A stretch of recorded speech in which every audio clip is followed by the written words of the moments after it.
Caros entusiastas do mundo automotivo, vou mergulhar direto no assunto em pauta, o projeto de lei número 528 de 2020, que propõe um aumento para 35% de etanol na gasolina.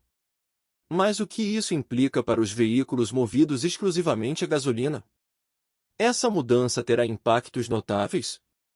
Para os proprietários de veículos movidos apenas a gasolina, essa alteração pode acarretar diversas consequências.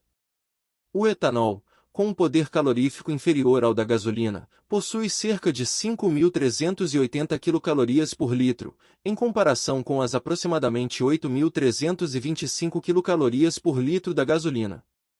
Isso pode resultar em uma redução na eficiência do motor, levando a uma menor autonomia por litro de combustível. Além disso, é importante observar que o etanol comum encontrado nos postos, conhecido como etanol hidratado, difere do etanol adicionado à gasolina, denominado etanol anidro. Enquanto o etanol hidratado possui entre 95,1% e 96% de etanol, o restante é composto por água, sem água. Por outro lado, o etanol anidro contém pelo menos 99,6% de etanol, com os 0,4% restantes também sendo água. Embora a porcentagem de etanol na gasolina seja relativamente baixa, ela ainda contém água. Isso pode resultar em desgaste adicional em certas partes do veículo, especialmente se não estiverem preparadas para lidar com a presença de álcool no sistema.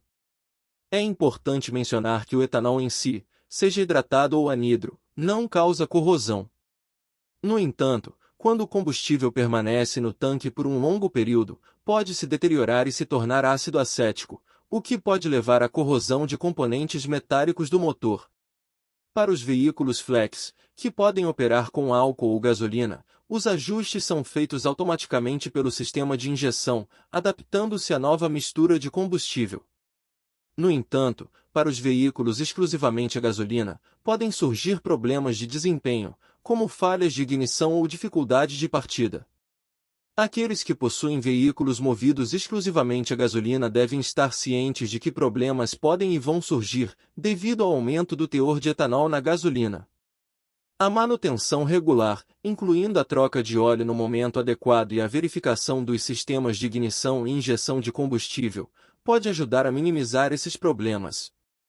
Além disso, o uso de aditivos, como estabilizadores de combustível e redutores de corrosão, pode ser considerado para mitigar os efeitos negativos do etanol na gasolina e manter o motor funcionando com eficiência.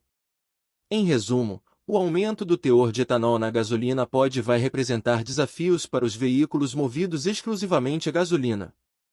No entanto, com a manutenção adequada e o uso de aditivos apropriados, é possível minimizar esses impactos. E aí, o que você acha desse aumento do teor de etanol na gasolina? Compartilhe sua opinião. Se gostou deste conteúdo, não se esqueça de se inscrever no canal, deixar seu like e ativar as notificações. E confira também outros vídeos relacionados para ampliar seu conhecimento automotivo. Um grande abraço.